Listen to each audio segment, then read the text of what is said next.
بسم اللہ الرحمن الرحیم۔ السلام علیکم۔ آپ دیکھ رہے ہیں الف نیوز اور میں ہوں آپ کے ساتھ ماجد علی۔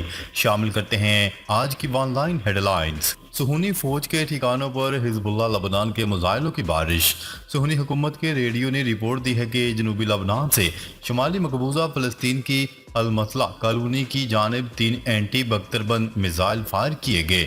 صہیونی حکومت کے ریڈیو ٹی وی کے ادارے نے بھی رپورٹ دی ہے کہ المطلع کالونی میں چند مسائل گرنے کے نتیجے میں کئی گھروں کو نقصان پہنچا ہے۔ الجزیرہ ٹی وی نے بھی رپورٹ دی ہے کہ شیبہ فاز میں صہیونی حکومت کے 2 فوجی اڈوں اور مقبوضہ ٹیلوں پر حزب اللہ لبنان نے میزائل حملے کیے ہیں۔ صحافیوں سے گفتگو کرتے ہوئے اسرائیلی وزیراعظم نیتن یاہو نے مصر کی فلاڈیلفیا راہداری سے اپنی فوجیں ہٹانے سے انکار کرنے کی وجہ بتا دی۔ عالمی خبرساں ادارے کی رپورٹ کے مطابق اسرائیلی وزیراعظم نیتن یاہو نے پریس کانفرنس کے دوران انکشاف کیا ہے کہ فلاڈیلفیا راہداری سے اپنی فوجیں ہٹا لی تو حماس کے نئے سربراہ یحییٰ سنوار اس راستے سے غزہ سے باہر نکل جائیں گے۔ وزیر اعظم نیتن یاہو نے مزید کہا کہ اس راہداری سے حماس اسرائیلی یرغمالیوں کو غزہ سے کہیں اور منتقل کرنے کی منصوبہ بندی بھی کر رہا ہے اور اسی راستے کو حماس اسلحہ کی سمگلنگ کے لیے بھی استعمال کرے گا۔ کھانے پینے کی اشیاء کی قلت، فلسطین میں حالات تباہی سے بھی بدتر ہیں، اقوام متحدہ نے خبردار کر دیا۔ اقوام متحدہ نے فلسطین میں حالات کو تباہی سے بھی بدتر قرار دے دیا۔ غیر ملکی خبرساں ادارے کی رپورٹ کے مطابق اقوام متحدہ کے ترجمان سٹیفن ڈوجارک کا کہنا ہے کہ وسطی اور جنوبی غزہ میں 10 لاکھ سے زائد افراد تک اگست کے بعد راشن یا کھانے پینے کی اشیاء نہیں پہنچ سکی ہیں۔ غزہ میں انسانی بحران اب بھی تباہ کن ہے۔ اقوام متحدہ کے ترجمان کے مطابق فلسطین میں حالات تباہی سے بھی بدتر ہو چکے ہیں۔ روسی صدر ولادیمیر پوٹن نے یوکرین سے مذاکرات کی حامی بھر لی۔ روسی صدر ولادیمیر پوٹن کا کہنا ہے کہ کرسک صوبے میں موجود فوجی دستے صورتحال پر قابو پانے میں کامیاب ہو گئے ہیں۔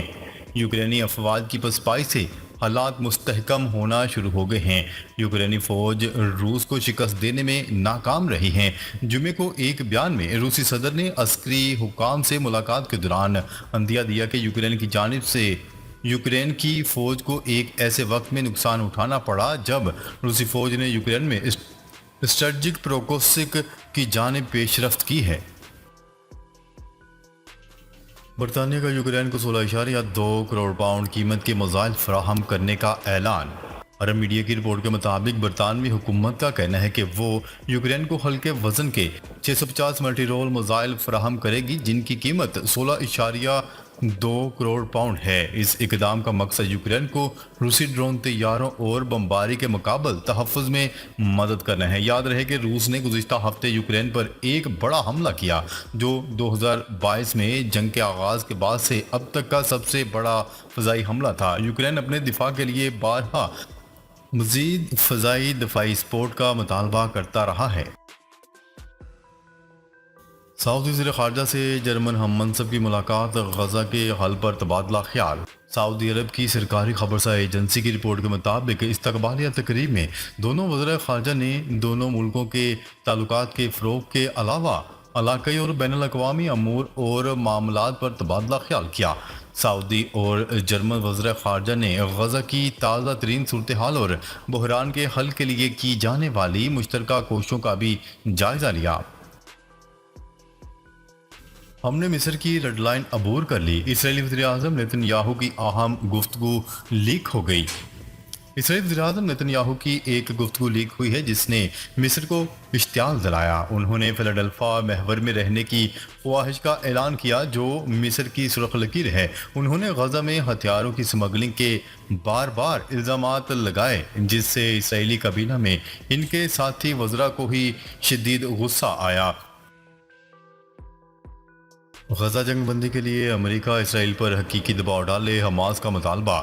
حماس نے امریکہ سے مطالبہ کر دیا ہے کہ وہ غزہ میں جنگ بندی کے معاہدے تک پہنچنے کے لیے اسرائیل پر حقیقی دباؤ ڈالے، جبکہ اسرائیلی وزیر اعظم کا کہنا ہے کہ بدقسمتی سے اس وقت کوئی معاہدہ نہیں ہو رہا۔ غیر ملکی خبرساں ادارے کی رپورٹ کے مطابق جنگ بندی اور یرغمالیوں کے تبادلے کے لیے مذاکرات میں رکاوٹوں کے لیے دونوں فریقین کی جانب سے ایک دوسرے پر الزامات عائد کیے گئے ہیں۔ اسرائیل اسرائیلی وزیر اعظم نیتن یاہو کو غزہ کی ایک سرنگ سے 6 یرغمالیوں کی لاشیں ملنے کے بعد سے جنگ بندی معاہدے کے لیے عوامی احتجاج اور دباؤ کا سامنا ہے۔ حماس کے مرکزی مذاکرات کار خلیل الحیہ کا کہنا ہے کہ اگر امریکی انتظامیہ اور اس کے صدر واقعی جنگ بندی اور قیدیوں کے تبادلے کے معاہدے کو مکمل کرنا چاہتے ہیں تو انہیں صہیونی قبضے کے حوالے سے اپنا اندھا تعصب ختم کرنا ہوگا۔ تحریک انصاف نے 8 ستمبر کے جلسے کے لیے حکمت عملی تیار کر لی۔ پاکستان تحریک انصاف کی کور کمیٹی نے 8 ستمبر کو ہونے والے جلسے کے حوالے سے حکمت عملی تیار کر لی۔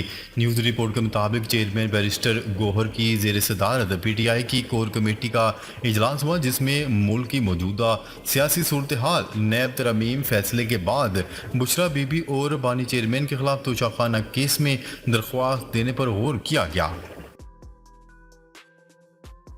ٹرمپ نے اسرائیلی ووٹرز کو خبردار کر دیا۔ ریپبلکن کے صدارتی امیدوار ڈونلڈ ٹرمپ نے اسرائیلی ووٹرز کو خبردار کیا ہے کہ اگر ان کی ڈیموکریٹک حریف کیملا ہیرس الیکشن جیتی تو اسرائیل ختم ہو جائے گا۔ لاس ویگاس میں تقریب سے خطاب میں ڈونلڈ ٹرمپ نے کہا کہ صدر منتخب ہونے پر وہ غزہ کے پناہ گزینوں کی آباد کاری پر پابندی لگائیں گے اور امریکی کالجز میں توڑ پھوڑ کرنے والے حماس کے حامی افراد کو بھی گرفتار کریں گے۔ انہوں نے اسرائیلی ووٹرز کو خبردار کیا ہے کہ اگر ان کی ڈیموکریٹک حریف کیملا ہیرس الیکشن جیت گئی تو اسرائیل ختم ہو جائے گا۔ اسرائیلی فوج کا 10 روزہ آپریشن کے بعد جنین سے انخلا۔ فلسطینی خبرساز ایجنسی کی رپورٹ کے مطابق اسرائیلی افواج نے مغربی کنارے کے شہر جنین اور اس کے پناہ گزین کیمپ سے محاصرہ ختم کر کے چلی گئی۔ اسرائیلی فوج کے انخلا کے بعد ہر جانب تباہی کے اثرات دکھائی دے رہے ہیں، جبکہ مغربی کنارے کے دیگر شہروں میں اسرائیلی افواج کی چھاپہ مار کارروائیاں جاری ہیں۔ حکومت کا بلوچستان میں سیکیورٹی فورسز کو خصوصی اختیارات دینے کا فیصلہ۔ وفاقی حکومت نے بلوچستان میں سیکیورٹی صورتحال کے تناظر میں پاک فوج سول آرمرڈ فورسز کو خصوصی اختیارات دینے کا فیصلہ کر لیا۔ میڈیا رپورٹس کے مطابق کابینہ ذرائع کا کہنا ہے کہ وفاقی حکومت کے بلوچستان میں سیکیورٹی صورتحال کے تناظر میں اہم فیصلے کیے گئے۔ سیکیورٹی فورسز دہشت گردی کے شعبے میں کسی بھی مشکوک شخص کو قبل از وقت حراست میں لے سکتی ہے۔ وفاقی کابینہ نے انسداد دہشت گردی ایکٹ 1997 میں ترمیم کرنے کی منظوری دے دی۔ امریکی صدر کے بیٹے کا ٹیکس چوری کیس میں اعتراف جرم۔ غیر ملکی خبرساز ایجنسی کی رپورٹ کے مطابق امریکی صدر جو بائیڈن کے بیٹے ہنٹر بائیڈن کو 17 سال قید اور $10 لاکھ جرمانے کا سامنا کرنا پڑ سکتا ہے۔ امریکی ڈسٹرکٹ جج کے مطابق ہنٹر بائیڈن کو شیڈول کے مطابق 10 دسمبر کو سزا سنائی جائے گی۔ جو بائیڈن کے بیٹے نے ٹیکس فراڈ کیس میں تمام 9 الزامات کو تسلیم کر لیا۔ پروسیکیوشن نے ہنٹر بائیڈن کے سزا سنانے کی تاریخ پر اعتراض نہیں کیا۔ رپورٹ کے مطابق ہنٹر بائیڈن پر ٹیکس کی مد میں کم از کم $14 لاکھ ادا نہ کرنے کا الزام تھا۔ پاک بحریہ کے بیڑے میں 2 نئے جنگی بحری جہازوں کی باقاعدہ شمولیت۔ پاکستان نیوی کو مضبوط بنانے کے لیے 2 مزید جنگی جہاز PNS بابر اور PNS حنین کو بیڑے میں شامل کر لیا گیا۔ پاک بحریہ میں 2 نئے بحری جنگی جہازوں کی باقاعدہ شمولیت سے متعلق تقریب کا انعقاد کیا گیا۔ PNS بابر اور PNS حنین کی بیک وقت پاک بحریہ فلیٹ میں شمولیت خوشی کا باعث ہے۔ 5 سال میں 1.3% پاکستانی وطن چھوڑ چکے ہیں۔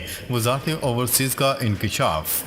سینٹ اجلاس کے دوران وقفہ سوالات میں وزارت اوورسیز پاکستانیز کی جانب سے رپورٹ پیش کی گئی، جس میں کہا گیا ہے کہ 5 سال میں 1.3% پاکستانی وطن چھوڑ چکے ہیں۔ وزارت اوورسیز پاکستانیز نے انکشاف کیا ہے کہ سال 2019 سے اگست 2024 تک 32,75,000 پاکستانیوں کو بیرون ملک بھیجا گیا۔ چین ایک بار پھر خلائی تسخیر میں امریکہ کو پیچھے چھوڑنے کے لیے تیار۔